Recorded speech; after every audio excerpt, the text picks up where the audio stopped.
এটা কাং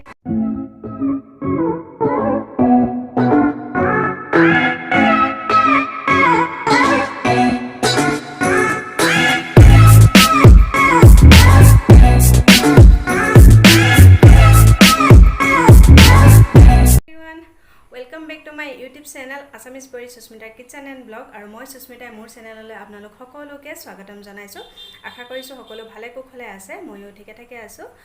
और आज मैं आपलोकले एटा ब्लॉग লৈ আহিছো किन्तु এই ব্লগটো মই আজি বনোৱা নহয় মনে বনোৱা হৈছিল যোৱাটো সোমবাৰে বনাইছিলো আৰু হেদিনাখন মই মাৰ ঘৰৰ পৰা একচুয়ালি তিনচুকীয়ালে আহিছিলো আৰু গৰম ইমানেই বেছি মই ঘামিছো কাৰণ ফেনখন চলাই লোৱা নাই যদি ফেনখন চলাম ভইচটো আপোনালোকে ভালদৰে শুনি নাপাব হেতু কাৰণে ফেনখন চলোৱা নাই আৰু ব্লগটো মই একচুয়ালি সোনকালে দিম বুলি ভাবিছিলো কিন্তু মোৰ নিজৰ অকমান সমস্যাৰ কাৰণে এডিটিং কৰিবলৈ তেনেকে বিশেষ একো নাই তথাপিতো ব্লগটো দিওঁতে দেৰি হ'ল এটো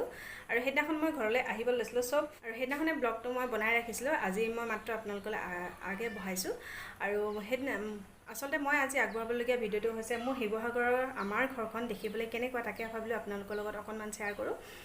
বেছি দীঘল ব্লগ নহয় একেবাৰে সৰু ব্লগ আশা কৰিছো আপোনালোকে স্কিপ নকৰি শেষলৈকে চাব আৰু তেতিয়াহে গম পাব মোৰ ঘৰখন কেনেকুৱা কি কথা দেখিবলৈ আনাহা আহিব একেবাৰে সিম্পল একো মই আগতীয়াকৈ একো মানে ডেকোৰেট কৰি ৰখা নাই যেনেদৰে আছিল তেনেদৰে আপোনালোকৰ মাজলৈ আগবঢ়াইছো আৰু আশা কৰিছো ভাল পাব মই আশা কৰিছো ভাল পাব কিন্তু আপোনালোকে কেনেকুৱা পালে কমেন্ট সেকশনত জনাবলৈ একেবাৰে নাপাহৰিব যদি ভাল লাগে তেতিয়াহলে প্লিজ লাইক এটা কৰিব লগতে পাৰে যদি বন্ধুবৰ্গ পৰিয়ালবৰ্গৰ লগত ভিডিওটো শেয়াৰ কৰিব আৰু যদি হে মোৰ চেনেলটো নতুনকৈ ভিজিট কৰিছে তেতিয়াহলে কাইন্ডলি সাবস্ক্ৰাইব কৰি ল'ব চেনেলটো আৰু কাষতে লাগি থকা বেল আইকনটো হিট কৰি অল কৰি ৰাখিব তেতিয়া মোৰ আহিবলগীয়া ভিডিওবিলাক নটিফিকেশনৰ যোগেদি পাই থাকিব আপোনালোকে পোন প্ৰথমে তেতিয়াহলে বলকচোন আজি ব্লগটো স্টাৰ্ট কৰো মানে মোৰ বুলি ওলাই একচুয়ালি আমাৰ শিৱসাগৰ ঘৰখন দেখিবলৈ কেনেকুৱা তাকে আপোনালোকৰ লগত অকনমান শেয়াৰ কৰিম বুলি ভাবিছো তেলে বলক আগবাঢ়ো ভিডিওটোলে এয়া ঘৰৰ পৰা ওলাইছো আৰু যাবলৈ গাড়ীত উঠিছো জাস্ট মানে গাড়ীখন উলিয়াইছে গুড মৰ্নিং এভৰিৱান সো আজি ব্লগটো ইয়াৰ পৰা ষ্টাৰ্ট কৰিছো ই যোৱা নহল আজি এতিয়া 7:30 বাজিছে সো ওলাইছো আৰু এয়া মিষ্টাৰ মানে ওলাইছে দেৰি হৈছে আমাৰ এয়া মই গেটৰ বাহিৰৰ পৰা আপোনালোকক অকনমান দেখুৱাইছো তেনেকৈ দেখুৱাবলগীয়া বিশেষ একো নাই তথাপিতো দেখুৱাইছো আজি মই যাবৰ সময়ত এই ভিডিওটো শ্বুট কৰিছিলো হেতু কাৰণে সম্পূৰ্ণ গোটেই ঘৰখন মই দেখুৱাব নোৱাৰিম অলপ মানে আপোনালোকৰ লগত আজি শেয়াৰ কৰিম পিছত কেতিয়াবা ভালদৰে গোটেই ঘৰখন হোম টুৰ দিম মই আৰু এইখন আমাৰ গেটখন হৈছে ডাঙৰ গেটখন গাড়ীৰ কাৰণে খোলা হয় বাৰু এতিয়া বৰ্তমান এখন গেটেদি সোমাই যাব লাগিব প্ৰথম গেটখন খুলি লৈ মই সোমাই যাম এতিয়া আৰু এইবিলাক অলপমান মানে বস্তা সস্তা দেখিছে এবোৰ হিল আছে হিল ঢাকি ৰখা হৈছে ওপৰৰ পাৰ্টত কাম লগাই থকা হৈছে হেতু কাৰণে অলপমান আনচিজিল হৈ আছে আৰু মই আগতীয়াকৈ একো অৰ্গানাইজ কৰি দেখুৱা নাই জাস্ট যাব সময়ত ভাবিলো অকনমান আমাৰ শিৱসাগৰ ঘৰখন কেনেকুৱা তাকে আপোনালোকক দেখাও বুলি হেতু কাৰণে একো অৰ্গানাইজ কৰা নাই যেনেদৰে আছিল তেনেদৰে দেখুৱাইছো আৰু বাৰিষা সিজন যেহেতু অলপমান ফ্লোৰ বিলাক মানে হেলুৱাই নিচিনা হৈ আছে আৰু ইয়াত গাড়ীখন টকাৰ কাৰণে চোতালখনৰ ফ্ৰন্টৰ ভিউটো ভালদৰে দিব পৰা নাই আমাৰ গাড়ীখন থিয় হৈ আছে ৰখাই থোৱা আছে ইয়াতে আৰু এইফালে মাৰ পান গছ আছে গিলৈ গছ আছে আৰু কিবা কিবি গছ আছে আৰু এইফালে মাৰ জলকীয়া গছ ফুল গছ আৰু এইজোপা হৈছে হেৱালি ফুলৰ গছ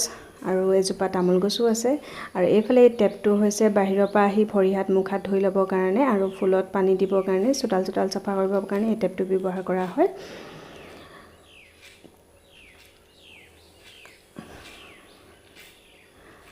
এয়া ওপৰত দেখিছে কাম লগাই আছো হেতু কাৰণে ধুলি অলপ হৈ আছে লেতেৰা লাগিছে ঘৰবোৰ চাফা লগানা সম্পূৰ্ণ আৰু মিস্ত্ৰী কাম কৰি থকা অৱস্থাত সম্পূৰ্ণ চাফা কৰিব পৰা নাযায় হেতু কাৰণে অৰ্গানাইজ কৰি তেনেকৈ একো ৰখা নাই আৰু এতিয়া যেহেতু বাৰিষা সিজন আৰু বাৰিষা সিজনটো যিমান চাফা কৰিলেও চাফা নিচিনা নালাগে বৰষুণ দিলে আকৌ সিমেন্টে ধুলি নিচিনা হৈ যায় বোকা হৈ যায় আৰু এইটো আমাৰ ভিতৰলে সোমাই যোৱা চিৰিটো আৰু তাৰ কাষতে মায়ে এইফালে এখন স্ল্যাব নিচিনা আছে তাতে কিছুমান ফুল গছ আছে ইয়াত সিজন ফ্লাৱাৰ আছে একচুয়ালি আৰু এতিয়া বাৰিষা সিজনতো সিজন ফ্লাৱাৰ নাথাকে হেতু কাৰণে পাত বাহাৰে কিছুমান ফুল আছে তেনেকৈ একো আপডাল প্ৰতিপাল কৰিব পৰাই নাই মাৰ যেহেতু গা ভাল নাই আজি কেইবাদিনো ধৰি আৰু হেতু কাৰণে এইবিলাক এনেদৰে আছে আৰু এই বস্তাখন ইয়াত আছিল একচুয়ালি ওপৰৰ পৰা পানী টিপটিপকে পৰি থাকে আৰু পোৱালি পৰিব বুলি মায়ে দি থৈছিলে তাই হেখন নি তাত পেলাই দিলে মই সিজিল কৰিবলৈ পাহৰি গলো আৰু এইফালে মৰ্ণিং গেলেৰী আৰু তেনেকৈ পাতবাহাৰে ফুল আছে টাববিলাকো লেতেৰা হৈ আছে বাৰিষাৰ কাৰণে আৰু এইবিলাক মানে আমি আহিলে মেলি চফা কৰি দিওঁ মায়ে ইমান সম্পূৰ্ণ গোটেই ঘৰখন চফা কৰা মাৰ কাৰণে বহুত কষ্ট হয় আৰু এইখন আমাৰ চোতালখন মই ঘূৰি পিনে আপোনালোকক অকণমান দেখুৱাইছোঁ বৰ বিশেষ ডাঙৰ চোতাল নহয় আৰু এইফালেদি আমি ষ্টেপেদি ওপৰে গ্ৰিলখন খুলি আমাৰ ঘৰটোলৈ সোমাই যাব পৰা যায় আৰু এয়া হৈছে মেইন দৰ্জাৰ দুখন পাল্লা আছে এখন হৈছে নেট পাল্লাখন মহ চহ নোসোমাবৰ কাৰণে দিয়া হৈছে আৰু এইখন আমাৰ দৰ্জাখন কাঠৰ দৰ্জাখন আৰু এইফালে ওপৰলৈ উঠি যাব পাৰি ওপৰখনো তেনেকৈ মই নেদেখুৱাওঁ নেক্সট কোনোবা এটা ভিডিঅ'ত মই আপোনালোকক ভালদৰে হোম টুৰ দিম আজি মাত্ৰ দেখুৱাইছোঁ এইখন হৈছে দেউতাৰ স্কুটিখন ইয়াতে থাকে বাৰাণ্ডাতে ভালদৰে কেতিয়াবা দেখুৱাম আজি তেনেদৰে বিশেষ একো দেখুৱা নাই যিহেতু অৰ্গেনাইজ কৰি ৰখা নাই নেক্সট মই আপোনালোকক অতি সোনকালে এটা হোম টুৰ দিবলৈ চেষ্টা কৰিম আমাৰ শিৱসাগৰ ঘৰখনৰ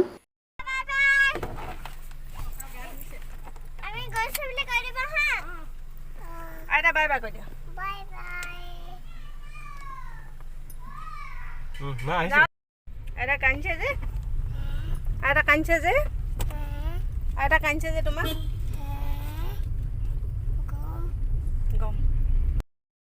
এয়া আমি ঘৰৰ পৰা ওলাই আহি তেল ডিপুত ৰৈছোঁহি তেল ল'বৰ কাৰণে আৰু এতিয়া সময় হৈছে 7:45 খুব সোনকালে ওলাবলৈ লাগিছিলে কিন্তু ওলাব নোৱাৰিলোঁ পোৱালীকেইজনী উঠা মেলা দেৰি হৈ যায় চ' মিষ্টাৰৰ আজি ডিউটিও আছে সোমবাৰ যিহেতু ঘৰৰ পৰা কি হয় যোৱা দিনা মনটো ভাল লাগি থাকে অহা দিনা খুবেই বেয়া লাগে আৰু এইবাৰ একদম কম সময়ৰ কাৰণে গ'লোঁ সেইটো কাৰণে একদমেই ভাল লাগি থকা নাই এয়া চাবুৱা পাৰ হৈছোঁ আমি একদম জংঘল নিচিনা দেখিছে নি বাৰু কিন্তু মোৰ দেখিব খুব ধুনীয়া লাগিছে আৰু এইবোৰ বাগান ইয়াৰ মাজে মাজে গছ আছে চেগুন গছ দুয়ো কাষে বাগান আমি মাজে মাজে ফুফু আৰু এখন আগত এম্বুলেঞ্চ সবাই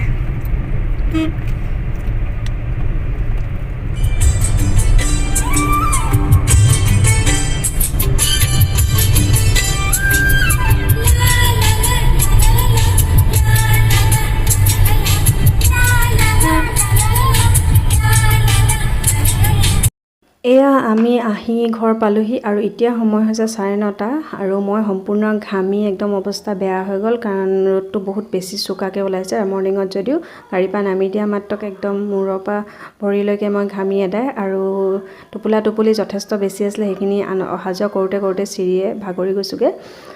আৰু আজি তেনেকৈ মই আপোনালোকক যিমানখিনি দেখুৱাম বুলি ভাবিছিলোঁ গোটেইখিনি দেখুৱাব নোৱাৰিলোঁ আমাৰ শিৱসাগৰ ঘৰখন পিছত কেতিয়াবা ভালদৰে এটা হোম টুৰ অতি সোনকালে দিবলৈ চেষ্টা কৰিম আৰু এতিয়া যাওঁ মায়ে ঘৰৰ পৰা টোপোলা যথেষ্ট দিছে সেইখিনি খোলোংগৈ আৰু ডাঙৰজনীয়ে বাৰু ভাত কেইটামান খাই আহিছে সৰুজনী একো নোখোৱাকৈ আহিলে সেইটো কাৰণে তাইকো কিবা এটা বনাই খুৱাওঁ আৰু ময়ো ফ্ৰেছ হৈ লওঁ গা চা ধুই আহিছোঁ তথাপিতো মানে ঘামাৰ কাৰণে আকৌ গাটো ধুই ল'ব লাগিব নহ'লে ভাল নালাগে আৰু ব্লগটো ভাবিছোঁ বেছি দীঘল কৰি নাথাকোঁ ইয়াতে সামৰণি মাৰিছোঁ কেনেকুৱা পালে চাই কমেণ্ট ছেকশ্যনত লিখিবলৈ নাপাহৰিব লগতে লাইক এটা কৰি দিব তেতিয়াহ'লে আজিৰ ব্লগটো মই ইয়াতে সামৰণি মাৰিলোঁ বাই বাই